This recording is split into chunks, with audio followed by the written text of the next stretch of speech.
Assalamualaikum warahmatullahi wabarakatuh. Shalom, Om Swastiastu, Namo Buddhaya, salam kebajikan, salam sejahtera bagi kita semua. Perkenalkan, kami dari kelompok 2 kelas A. Di sini kami akan membahas mengenai isu sosial yang membahas tentang Konflik peperangan antara Ukraina dan Rusia. Selamat menyaksikan. Konflik Rusia dan Ukraina berawal pada tahun 2014. Ketika Rusia menganeksi wilayah Sevastopol di Ukraina. Konflik ini sempat terabaikan selama beberapa tahun, hingga akhirnya mencapai puncak pada tahun 2022. Rusia menyerang kota-kota besar di Ukraina pada tahun 2022, mengundang reaksi keras dari dunia internasional. Sejumlah negara di berbagai benua melarang kegiatan ekspor dan impor yang melibatkan Rusia. Uni Eropa bahkan menyatakan larangan transaksi dengan Bank Sentral Rusia dan larangan terbang di atas wilayah udara Uni Eropa dan akses ke bandara Uni Eropa oleh operator Rusia. Pada tanggal 24 Februari 2022, Rusia melancarkan operasi militer ke Ukraina, salah satu negara tetangganya di sebelah barat daya. Operasi ini menandai peristiwa penting dalam perang Rusia-Ukraina yang dimulai pada tahun 2014. Invasi ini juga menyebabkan sepertiga penduduk Ukraina untuk berpindah, dan lainnya dari 7 orang Ukraina meninggalkan negaranya, yang memicu krisis pengungsi Eropa yang paling cepat sejak Perang Dunia II. Para ahli percaya Putin melakukan ini untuk tujuan memaksa perubahan di Ukraina. Rusia ingin kepemimpinan Ukraina diganti menjadi pro-Moskow. Berdasarkan pidato Putin, Rusia melancarkan serangan besar di seluruh Ukraina yang bertujuan untuk menggulingkan pemerintah Kiev melalui cara militer. Keadaan akhir-akhir ini, negara Prancis menyajikan bantuan terhadap Ukraina. Pertama, kejayaan masa lalu. Kejayaan masa lalu menjadi salah satu teori yang patut disorot. Hal ini diperkuat dengan retorika Putin sebelum hari penyerangan. Putin berkata bahwa Ukraina adalah bagian lama dari Rusia. Ia juga berkata bahwa Rusia telah dicuri ketika Uni Soviet runtuh pada 1991. Ia pun menuduh Ukraina sebagai koloni dari Amerika Serikat. Rusia juga sebetulnya sudah lama mencoba mengintervensi politik di Ukraina. Namun sejak Rusia mengintervensi semenanjung Crimea di 2014, perpolitikan di Ukraina cenderung berseberangan dengan Rusia. Kedua, NATO. Rusia sejak lama menolak Ukraina bergabung ke dalam NATO. Duta Besar Indonesia untuk Rusia, Jos Tavares, menyatakan bahwa Rusia khawatir jika NATO membawa persenjataan ke perbatasan Ukraina, sehingga kota-kota besar Rusia bisa jadi sasaran yang mudah ditarget. Meski demikian, NATO masih membuka pintu jika Ukraina ingin bergabung. Di sisi lain, Ukraina pun memang ingin bergabung dengan NATO. Ketiga, separatisme. Pemerintah Rusia telah lama mendukung gerakan separatis di negara-negara bekas Soviet. Rusia juga mendukung para separatis di semenanjung Crimea milik Ukraina. Dan baru-baru ini, Putin mengakui kedaulatan daerah Donetsk dan Luhansk. Vladimir Putin juga mengirim pasukan ke dua daerah itu, meski dunia internasional masih mengakui dua daerah itu sebagai milik Ukraina. Sehingga otomatis langkah Putin disamakan dengan membawa pasukan ke Ukraina sehingga memicu adanya perang. Konflik Rusia dan Ukraina ini menimbulkan beberapa dampak, salah satunya dampak bagi dunia internasional. Setahun perang berlangsung, perekonomian global masih babak belur dan terus mengalami kemerosotan. Berbagai krisis menghantam komoditas seperti gandum, pupuk, dan energi lainnya. Selain itu, Ketidakpastian pasokan di berbagai komoditas membuat perekonomian global masih mengalami kesulitan.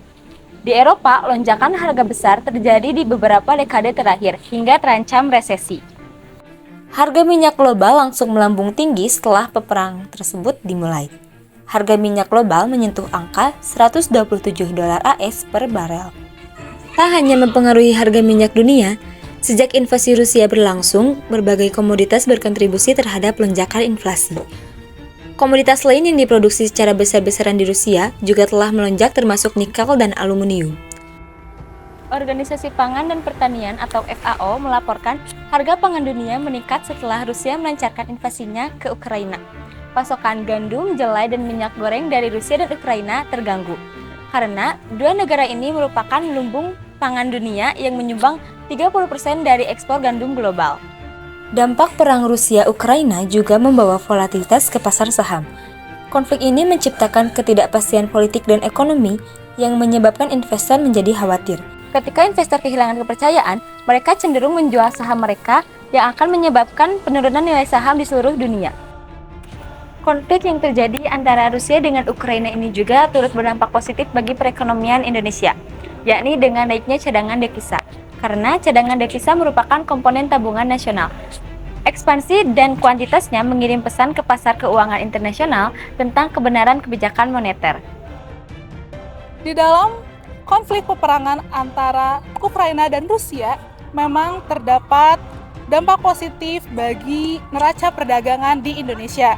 Contohnya seperti meningkatnya cadangan devisa di negara Indonesia terhadap sektor perdagangan batu bara dan crude palm oil atau CPO. Konflik Rusia-Ukraina juga memberikan dampak negatif terhadap Indonesia, yaitu kenaikan komoditas impor gandum.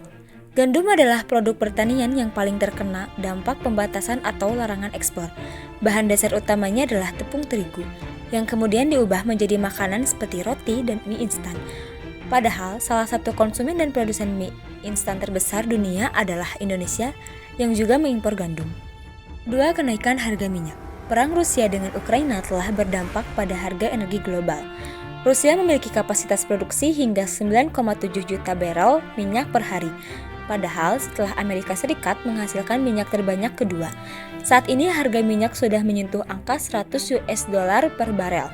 Apabila perang ini terus berlanjut, maka harga minyak bisa naik menjadi 120 US dollar per barel. Meningkatnya permusuhan menghambat ekspor Indonesia ke Rusia dan Ukraina. Pada Januari 2022, ekspor Rusia mencapai 2,52 triliun rupiah. Sebenarnya jumlah ini akan meningkat 58,69% dari nilai ekspor Desember tahun lalu. Lemak dan minyak hewani atau nabati, karet dan barang-barang yang dihasilkan dari karet termasuk ekspor Indonesia ke Rusia. Konflik Rusia dan Ukraina memberikan dampak negatif seperti kenaikan harga gandum, kenaikan harga minyak, penurunan nilai tukar rupiah, dan penurunan nilai ekspor dan impor. Pertama, pemerintah perlu mengambil kebijakan yang tepat untuk mengantisipasi jika konflik Rusia dan Ukraina berkelanjutan, sekaligus mempertahankan stabilitas serta tetap mendorong pemulihan ekonomi di dalam negeri. Kedua, pengaruh konflik Rusia-Ukraina akan mengganggu kinerja perdagangan di Indonesia. Dalam hal ini, Indonesia memperkuat pemulihan ekonomi di tengah ketidakpastian yang diakibatkan konflik antara Rusia dan Ukraina. Melalui peraturan pemerintah tentang Cipta Kerja di bidang perdagangan, Undang-Undang Nomor 11 Tahun 2020, peraturan dari segi kenyamanan, keamanan, dan koperasi UMKM, dan pemberdayaan. Keadaan ini untuk meningkatkan ekosistem investasi dan kegiatan berusaha. Sekian materi dari kami. Mohon maaf bila ada kesalahan. Terima kasih atas perhatiannya. Wassalamualaikum warahmatullahi wabarakatuh. See you next time.